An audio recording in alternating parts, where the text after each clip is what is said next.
하나님의 말씀은 사도행전 8장 14절에서 18절까지 그리고 띄어서 25절 이렇게 봉독하도록 하겠습니다. 시작. 예루살렘에 있는 사도들이 사마리아도 하나님의 말씀을 받았다 함을 듣고 베드로와 요한을 보내매 그들이 내려가서 그들을 위하여 성령 받기를 기도하니 이는 아직 한 사람에게도 성령 내리신 일이 없고 오직 주 예수의 이름으로 세례만 받을 뿐이더라. 이에 두 사도가 그들에게 안수함에 성령을 받는지라. 시몬이 사도들의 안수로 성령 받는 것을 보고 돈을 들여 25절로 두 사도가 주의 말씀을 증언하여 말한 후 예루살렘으로 돌아갈새 사마리아인의 여러 마을에서 복음을 전하니라. 아멘. 자, 오늘은 제가 그 3부 예배 때 통합 예배가 있고 그래서 설교를 짧게 준비를 했습니다. 하나님은 우리가 성령 받기를 원하십니다. 그런 제목의 설교인데 3부 예배에 맞춰서 우리 전수사님 두 분이 성령 받은 간증을 하시도록 그렇게 요청을 했고 또 아침에도 같이 나눌 수 있도록 와주셔서 감사합니다. 우리 먼저 이정임 전사님이 나오셔서 간증하고 그 다음에 김태형 전사님이 한 분이 한 3분에서 5분 정도 될 텐데 본인이 성령 받은 간증들을 하실 때 은혜가 되시게 되기를 바랍니다. 자, 우리 이정임 전사님 빨리 나오시고 김태형 전사님도 여기 올라와서 앉아 계세요. 시간이 별로 없어갖고.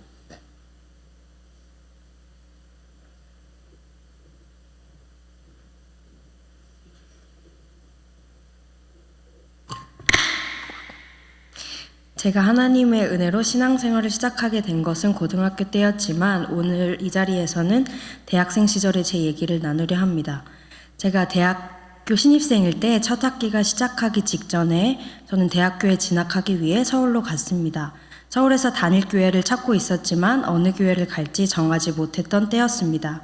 제가 서울에 도착하고 며칠 후에 학교 캠퍼스에서 20대 여자분을 만났습니다. 성이 백씨이신 자매님인데 제가 백순장님이라고 하겠습니다. 백순장님은 제가 다니는 학교 근처에 있는 교회를 섬기는 분이었습니다. 제가 순장님을 만났을 때 순장님은 저희 학교 캠퍼스에서 학생들을 전도하고 교회로 초청하기 위해 저희 학교를 방문 중이었습니다.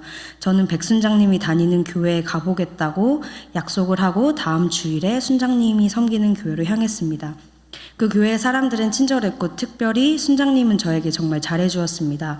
저는 그 교회의 교인으로 등록을 하고 매주 그 교회를 가기 시작했습니다. 그 당시에 저는 하나님이 정말 계시고 예수님께서 저의 구원자라는 사실을 믿고 있었지만 하나님이 제 인생의 주인이라고는 생각하지 않았습니다. 대신에 내 인생의 주인은 나고 나는 내가 하고 싶은 건 무엇이든지 할 수 있다고 생각했습니다.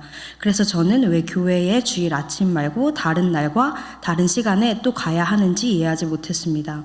그 교회는 꽤 큰 교회여서 금요예배, 대학부 청년부를 위한 토요예배, 주일 오후 성경 공부 등 여러 모임이 있었습니다. 하지만 저는 주일 아침 예배 외의 활동에는 참여하고 싶지 않았습니다.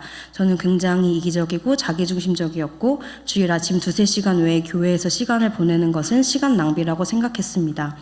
하지만 저의 오이코스 리더였던 백순장님이 교회에 더 이따 가라고 주일 오후 성경 공부와 매주 주일 저녁에 있던 오이코스 모임에 참여하고 가라고 저를 설득했습니다. 그렇지만 저는 아주 가끔씩만 그 모임에 갔습니다. 그래서 대신 순장님이 최소 일주일에 한 번씩 저를 만나러 왔고 매주 저에게 밥을 사주면서 하나님이 어떤 분이신지 하나님께서 얼마나 좋은 분이신지를 저를 만날 때마다 저에게 나누어 주었습니다. 놀랍게도 제가 순장님과 보낸 시간과 제가 몇 번 가지 않았던 성경 공부, 오이코스 모임을 통해서 제 안에 계신 성령님께서 일하기 시작했습니다. 제가 교회 모임과 주일 예배 때 들었던 말씀을 통해서 성령님께서는 제 생각의 방식을 바꾸시기 시작했습니다. 그 당시 제가 가장 소중하게 여겼던 것은 돈을 많이 버는 것, 제가 이룬 것들로 유명한 사람이 되는 것, 좋은 직업을 가지는 것들이라는 것을 여기쯤에서 언급해야 할 것 같습니다. 저는 제 인생의 목적이 그런 것들에 있다고 생각했습니다. 하지만 성령님께서 제 안에 살아계셨기 때문에 성령님께서는 그런 저를 바꿔나가시기 시작했습니다. 저는 돈, 명예, 성공을 얻는 것이 나쁘거나 의미가 없다고 말하는 것이 아닙니다. 제가 말하고 싶은 것은 그 당시 제가 하나님께서 제 삶의 주인이시자 목적이 되신다는 것이 아니라 그런 가치들이 하나님보다 소중하다고 믿었던 사람이었다는 사실입니다. 성령님의 도우심으로 저는 제가 아니라 하나님이 제 삶의 주인이 되시며 제가 나 자신을 위해서가 아니라 하나님을 위해서 살아야 한다는 것을 깨닫게 되었습니다. 그와 같은 변화는 제 스스로도 알아챌 수 있을 정도로 엄청난 변화였습니다. 그 당시 18년 동안 저의 인생은 그와 같은 가치에 집중되어 있었고 제 스스로 제가 그런 가치들을 따르고 사랑한다는 것을 잘 알고 있었기 때문입니다. 뿐만 아니라 저는 영적으로 성장하고 하나님을 더 알고 사랑하게 되기를 원하게 되었습니다. 교회에서 점점 더 많은 시간을 보내기 시작했고 성경 공부와 오이코스 모임을 통해서 하나님의 말씀을 배워가는 것이 제 삶에서 가장 큰 기쁨으로 자리 잡았습니다. 저는 제가 제 힘으로 이 변화들을 얻어냈다고 생각하지 않습니다. 저는 이런 변화들이 제 안에 사시고 저를 진정으로 사랑하시며 저를 예수 그리스도의 더 좋은 제자가 되도록 인도하시는 성령님 덕분이라고 생각합니다. 성령님께서 강요가 아닌 사랑과 능력과 설득으로 제 안에 이런 변화들을 만들어내신 것이죠. 성도님들의 삶 속에서도 이와 같은 성령님의 놀라운 일들이 가득하기를 소망합니다. 감사합니다.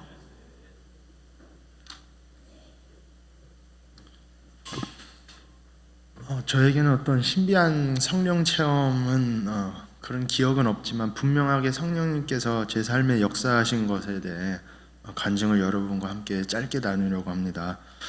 저는 어린 나이 때부터 많은 이민사회 한인 아이들처럼 교회 나가고 신앙생활에 대해 배우고 자라왔습니다. 그러나 참 그리스도인이라고 스스로 부르기에는 너무나도 부끄럽고 이중적인 삶을 살아왔습니다.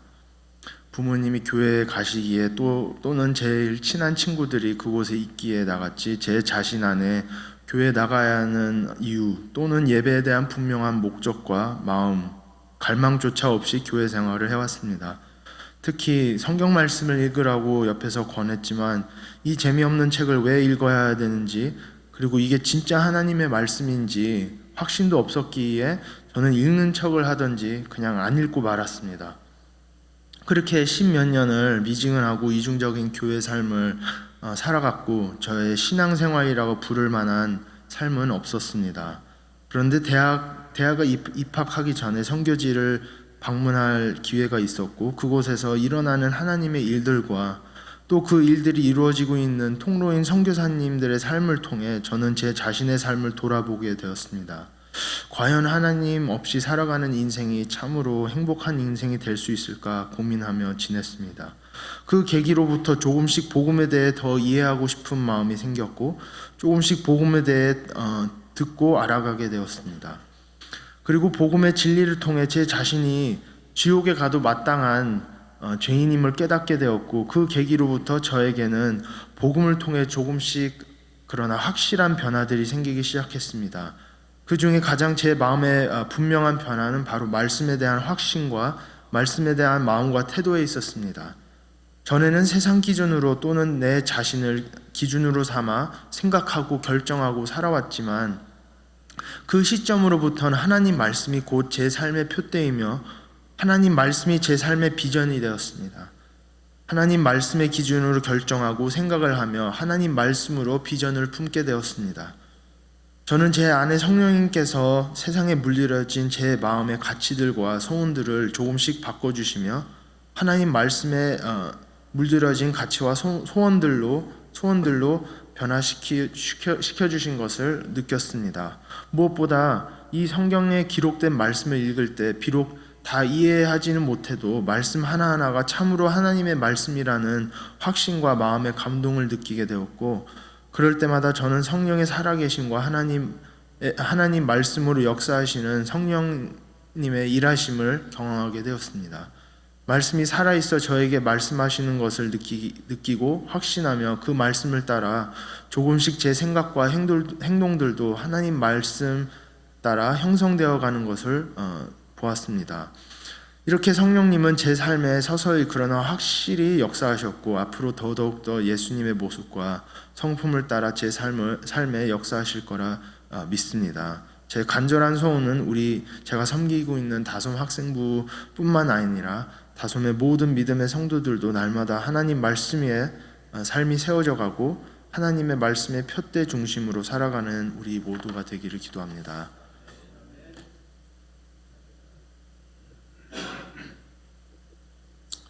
네, 아침부터 오셔서 귀한 간증해 주셔서 감사합니다. 여러분이 잘 아시는 것처럼 오늘 본문에 있는 말씀은 예루살렘에 살던 베드로와 요한 사도가 사마리아로 전도 여행을 떠난 사건이 기록되어 있습니다. 사마리아는 거리가 멀지 않았지만 이스라엘 백성들과는 원수처럼 으르렁거리는 그런 사이였습니다. 근데 그 사마리아라고 하는 도시로 요새 말로 하면 빌립이라고 하는 집사님이 평신도 선교사로 갔던 거죠. 거기 가서 이제 처음에 얼마나 걱정이 많았겠어요. 우리랑 원수처럼 지내는 이 사람들이 내가 전하는 이 복음을 과연 받아들일 것인가 이렇게 생각을 했겠죠. 그런데 복음을 전하기 시작하자 깜짝 놀랄 만큼 많은 사마리아 사람들이 예수를 믿게 되었던 것이죠. 이 빌립도 얼마나 좋았겠어요. 얼마나 기뻐했겠어요. 성령님께서 더군다나 빌립 선교사를 통해서 기적도 많이 이루어 주셨습니다. 빌립은 그렇게 예수를 새롭게 믿게 되는 사마리아 교인들에게 당연히 뭐 했을까요? 세례를 주었겠죠. 예수 그리스도의 이름으로 세례를 주었던 것입니다. 그 사람들은 정식으로 세례를 받고 교인이 된 거죠. 한 교회를 이룬 교인이 되었고 사마리아 교회라고 하는 교회가 탄생하게 된 것입니다. 그런데 이 놀라운 전도의 결과가 있음에도 불구하고 빌립 선교사님에게는 또 다른 걱정이 하나 생겼습니다. 그것은 무엇이었냐면 사마리아 사람들이 분명히 예수를 믿고 그리고 예수님의 이름으로 세례를 받고 모여서 교회를 시작했지만 예루살렘 교회에서 자기가 봤던 교회와는 뭔가 달랐던 거예요. 그게 뭐였냐면 사마리아 교회의 성도들은 성령을 받지 않는 거예요. 자기가 보기에 그것이 너무 달랐던 거죠. 본인이 예루살렘 교회에서 신앙생활을 했을 때 그때가 자기의 모형 아니겠어요? 오순절 마가의 다락방에서 성령이 임한 다음에 베드로가 나가서 전도하기 시작했고 하루에 3,000명, 5,000명씩 사람들이 예수를 믿기 시작했습니다. 그런데 3,000명, 5,000명이 예수를 믿은 게 중요하지만 그것보다 더 중요한 것은 그 예루살렘 교회에 들어온 사람들에게 베드로가 예수 그리스도의 이름으로 회개하라고 복음을 전하고 그 사람들이 회개하고 나서 예수의 이름으로 세례를 줄 때 성경에 보면 예루살렘 교회 교인들은 다 성령을 받았던 거예요. 그때 세례 받는 그 순간에 다 성령을 받았어요. 그게 성경의 기록입니다. 그래서 베드로도 뭐라고 이해하죠? 뭐라고 설교하죠? 주 예수를 믿고 예수의 이름으로 회개하라. 그리하면 하나님의 성령을 선물로 받을 것이다. 이렇게 설교하잖아요. 그런데 사마리아에서는 그 일이 안 일어나는 거예요. 그래서 빌립 집사님이 하나님 앞에 간절히 기도했습니다. 하나님, 우리 사마리아 성도들도 성령 받기를 원합니다. 약속하신 성령을 보내어 주옵소서. 그렇게 간절히 기도했던 것이죠. 사랑하는 성도 여러분, 하나님께서는 모든 성도가 성령 받기를 원하시는 것을 믿으시기를 주의 이름으로 축복합니다. 하나님은 유대인뿐만이 아니고 사마리아인도 성령 받기를 원하는 거죠. 한국 성도나 미국 성도나 누구든지 예수를 믿으면 성령 받기를 하나님은 원하시는 것입니다. 나이가 3살이든 나이가 90살이든 아니면 나이가 젊은 유스 형제든 남자든 여자든 상관없어요. 어른만 성령 받는 게 아니고 노인만 성령 받는 것이 아니고 어린아이도 성령을 받을 수 있는 것이죠. 왜냐하면 예수님과 세례 요한 같은 사람은 어떻게 했죠? 태어나기 전에 어머니의 뱃속에 있을 때부터 성령이 충만했습니다. 그러니까 어릴 때부터 성령이 충만할 수 있는 것이죠. 어떤 사람은 자신이 과거에 지은 죄가 너무나 컸기 때문에 성령을 받을 수 없다 이렇게 스스로 고민하는 사람이 있습니다. 절대로 그렇게 고민하면 안 됩니다. 왜냐하면 사도 바울 같은 사람은 스데반 집사님을 돌로 쳐 죽이는 일에 가담했던 살인자의 일을 했던 사람입니다. 그런데 그럼에도 불구하고 그에게는 하나님의 성령을 부어주시잖아요. 내가 옛날에 죄를 많이 지어서 성령을 못 받는다고 생각하면 예수님이 내 죄를 다 씻어주시지 못했다고 생각하는 것이기 때문에 그것은 불신앙입니다. 주님은 우리의 모든 죄를 다 씻어주시고도 남을 수 있을 만큼 십자가의 거룩한 은혜를 우리 가운데 주신 거죠. 그래서 나는 예수의 보혈로 100% 씻김 받은 거예요. 할렐루야. 100% 깨끗하기 때문에 성령 받을 수 있는 것입니다. 그리고 하나님은 성령 주시기를 원하는 거죠. 자, 빌립 선교사님이 열심히 기도하는 중에 나는 지원군이 필요하다. 그래서 베드로와 요한 사도에게 편지를 보냅니다. 사도님, 내가 여기 와서 이렇게 교회를 개척하고 목회를 시작했는데 우리 성도들이 성령을 못 받았습니다. 그러니 여기 와서 우리 교우들을 위해서 좀 기도해 주시지 않겠습니까? 그렇게 편지를 보낸 거죠. 베드로와 요한은 얼마나 놀랬겠어요. 야, 예수님도 대적하던 사마리아가 예수를 믿었단 말이야. 그리고 교회가 세워졌단 말이야. 가봐야 되겠다. 그 기쁜 마음으로 거기를 가보게 된 거죠. 가서 사마리아 성도들을 만나본 베드로와 요한도 적지 않게 놀랐습니다. 왜냐하면 자기네가 예루살렘 교회를 개척했을 때와 사마리아의 모습은 달랐기 때문인 것이죠. 분명히 자기네 교회는 처음에 예수 믿고 세례만 받으면 다 성령이 임했는데 이 교회들은 진짜 예수를 믿고 마음이 변화되어서 그리스도인이 되고 교회를 세웠음에도 불구하고 성령을 받지 못한 것을 보았기 때문입니다. 그래서 베드로와 요한 사도도 하나님 앞에 간절히 사마리아 성도들을 위해서 기도했습니다. 그리고 그들에게 안수를 하기 시작했는데 드디어 사마리아 성도들에게도 하나님의 성령이 임하시는 것을 보게 된 것입니다. 제가 이 설교는 아이들하고 하기 때문에 이 본문을 복잡하게 신학적으로 설명하지 않지만 사실 이 본문을 가지고 언제 성령이 우리 가운데 임하느냐, 성령을 한 번 받는 것이냐 아니면 두 번 받는 것이냐, 이런 문제에 대해서 굉장히 많은 신학적인 논쟁이 있는 본문입니다. 그러나 여러분은 이렇게 이해하시면 아주 쉽습니다. 그것은 뭐냐면 어떤 사람은 하나님께서 세례 받자마자 성령을 주시는 경우도 있고 어떤 사람은 어떤 적정한 시점이 지나간 이후에 하나님의 특별한 섭리 가운데 성령을 주시기를 원하신다. 그래서 세례를 받자마자 성령을 주시든 아니면 어느 정도 세례받고 시간이 지난 이후에 하나님께서 성령을 주시든 하나님은 모든 사람이 성령 받기를 원하신다. 할렐루야. 그렇게 믿는 것이 중요합니다. 17절을 읽어보겠습니다. 시작. 이에 두 사도가 그들에게 안수함에 성령을 받는지라. 이게 굉장히 중요한데 베드로와 요한 사도가 안수를 시작하니까 성도들이 성령을 받기 시작했고 사람들이 그거를 알았다는 거예요. 사람들이 성령 받았다고 하는 것을 안수했던 베드로와 요한도 알았습니다. 옆에 있던 빌립 선교사님도 알았습니다. 그리고 성경을 읽어보면 심지어 마술사였다가 빌립의 전도를 받고 예수 믿게 되었던 시몬이라고 하는 사람도 그 옆에 있는 사람들이 성령 받은 것을 알았다는 거예요. 이게 중요해요. 성경은 어떻게 알았는지는 쓰고 있지 않아요. 뭘 보고 알았는지는. 그러나 분명한 것은 성령을 받으면 알게 된다는 것입니다. 나도 알고 내 주변의 사람도 알게 된다는 거예요. 제가 여러분에게 여쭤보겠습니다. 나는 성령 받았다 그렇게 생각하는 분은 손 들고 아멘 하시기 바랍니다. 예. 나는 성령 받은 적이 없다 그렇게 생각하는 사람은 아멘 하지 말고 조용히 손만 드시기 바랍니다. 제가 일부러 안 봤어요. 그 다음에 나는 잘 모르겠다 그런 사람들을 손 들어 보시기 바랍니다. 예, 괜찮아요. 다 좋습니다. 저는 월요일에 우리 친구 목사님들하고 테니스를 칩니다. 1시부터 시작해서 보통 이제 2시간이나 3시간 이제 테니스를 치죠. 그리고 나면 뭐 하겠어요? 테니스 치고 나서 샤워를 하겠죠. 이제 그 샤워장이 넓어갖고 한 6명 정도 7명 들어가거든요. 그러니까 또 막 옷을 벗고 샤워하면서 이제 미주알 고주알 이제 떠듭니다.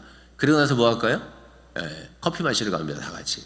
커피를 마시러 가서 이제 커피를 마시면서 뭐 1시간도 좋고 이렇게 떠들어요. 와, 남자들이 그렇게 말이 많은지 목사님들끼리 모여서 미주알 고주알 그렇게 이제 한 주간 있었던 교회 얘기 무슨 뭐 개인적인 얘기를 떠듭니다.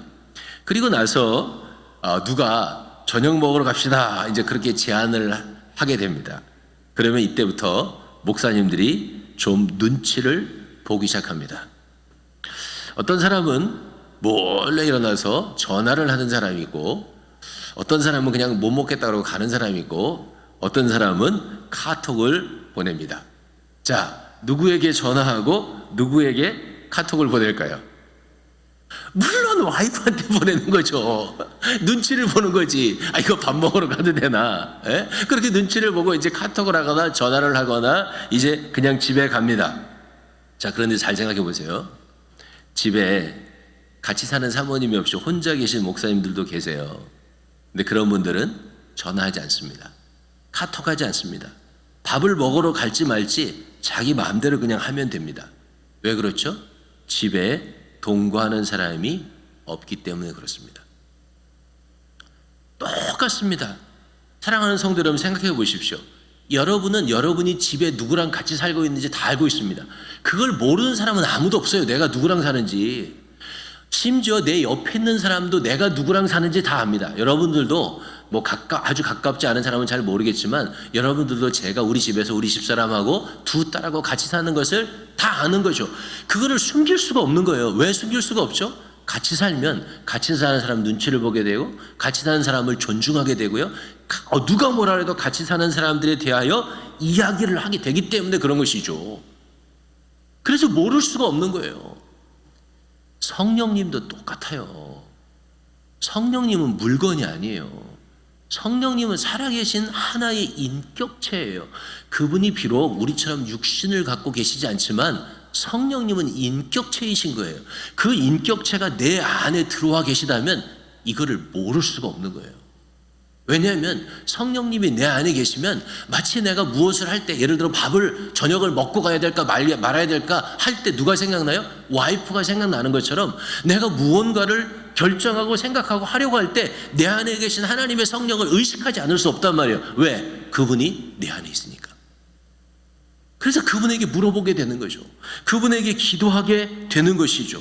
자꾸 그분을 생각하게 되고 자꾸 그분에 대해서 우리 주변에 있는 분들에게도 말하게 되는 것이죠. 자, 그럼 사랑하는 성도 여러분, 한번 스스로 마음속에 대답해 보십시오. 여러분은 성령을 받으셨습니까? 아니면 받지 못했습니까? 똑같은 질문이지만 이렇게 물어볼 수도 있습니다. 여러분 마음 가운데는 지금 성령이 계십니까? 아니면 계시지 않습니까? 이거를 교리적으로 누구든지 예수를 성령으로 아니고는 예수를 주로 할 수 없다. 그 말씀 같은 것을 교리적으로 적용을 해서 나는 예수님을 주님이라고 하니까 성령이 나와 함께해서 이렇게 교리적으로 적용하는 사람들도 있어요. 그게 나쁘다는 건 아니에요. 그렇게 교리적으로 적용할 수 있어요. 그러나 거기서 머물면요, 신앙은 살아있는 신앙이 되지 못하는 거예요. 왜냐하면 신학은 교리지만 신앙은 삶이기 때문에 그런 거예요. 크리스찬의 삶은 교리가 아니에요. 삶은요, 우리의 체험이고 경험이고 우리가 살아내는 것이기 때문에 그렇죠. 그러니까 그 신학을 가지고 내 신앙을 전부 책임지려고 그러면 안 되는 거예요. 하나님의 성령께서 내 안에 분명히 살아계시고 나와 동행하신다면 어떻게 해요? 나는 그분과 동거하는 증거가 있어야 되는 거예요. 내 안에 있어야 되는 것이고 내 주변의 분들이 봐야 되는 것이죠. 자, 우리가 진실하게 믿었어요. 그건 확실해요. 나도 세례를 받았어요. 그러나 그럼에도 불구하고 사마리아 교인들처럼, 사마리아 성도들처럼 아직 성령을 못 받았을 수도 있는 거예요. 그 성령께서 내 안에 계시지 않을 수도 있는 거예요. 나중에 사도행전에 보면 똑같은 일이 어디서 일어났죠? 에베소에서 일어납니다. 그래서 아볼로라고 하는 사람이 에베소 교회를 개척했잖아요. 그리고 거기 누가 방문하죠? 사도 바울이 방문합니다. 그때 사도 바울이 뭐라고 물어보냐면 너희가 믿을 때 성령을 받았느냐 물어보죠. 그 사람들도 분명히 믿었던 사람들이에요. 그런데 우리는 성령이 있음도 듣지 못했다. 그렇게 고백하지 않습니까? 그때 사도 바울이 그들에게 기도하고 안수할 때 성령이 임하죠. 여러분이 성령을 받지 못했다고 해서 여러분이 진실한 신자가 아니다, 그런 말이 아니라는 거예요. 여러분은 진짜 예수를 믿고 진짜 세례받고 진짜 하나님 앞에서 마음이 결정된 성도일 수 있어요. 그러나 아직 여러분 마음 가운데 여러분이 의지하고 인정하는 성령께서 계시지 않는다면 반드시 사마리아 성도들처럼 하나님께서 성령 주시는 것을 원하시고 그 성령을 받아야 된단 말이에요. 그게 하나님의 소원이니까. 만약에 여러분이 이미 하나님의 성령을 받아서 여러분 안에 하나님의 성령이 함께 하신다면 어떻게 해야 될까요? 성령을 존경하고 성령을 사랑하고 성령에 순종하며 성령님께 영광 돌리는 삶을 살면 되는 거예요. 하루하루 살아가면서 그걸 하는 거죠. 내 안에 계신 성령님 영광 받으소서, 찬양 받으소서, 그러고 살아가면 되는 것이죠. 자, 마지막으로 시간이 성찬식도 해야 되는데 시간이 없어서 간단하게 맞춰봅시다. 왜 사마리아에서 개척했던 빌립 선교사님은 꼭 사마리아 교인들이 성령 받기를 원했을까요? 왜 주님은 예수 그리스도의 부활과 승천을 목격한 그의 제자들에게 예루살렘을 떠나지 말고 성령이 임하실 때까지 기다리라고 얘기했을까요? 그들이 예수를 안 믿은 겁니까? 확실하게 믿었습니다. 그들은 예수님의 부활과 승천의 증인이었어요. 그러나 그럼에도 불구하고 왜 꼭 성령이 임할 때까지 기다리라고 했을까요? 이유는 한 가지입니다. 두 가지라고 할 수 있어요. 첫째는 성령을 받지 않으면 내가 하나님의 뜻대로 살 수가 없습니다. 절대로 안 됩니다. 아무리 노력하고 해서도 내 힘으로 하나님의 뜻에 내 마음이 안 변합니다. 사랑하고 용서하고 긍휼하는 게 안 됩니다. 성령이 계셔야 하나님의 뜻대로 내가 살아갈 수 있어요. 두 번째는 하나님의 성령이 임해야 하나님이 원하시는 일을 할 수 있어요. 제가 25절을 마지막 절을 굳이 한 구절 넣은 이유가 뭔지 아세요? 베드로와 요한이 사마리아 한 성에서 개척된 그 교회에 가서 집회를 하고 성령을 받게 한 다음에 예루살렘으로 돌아가요.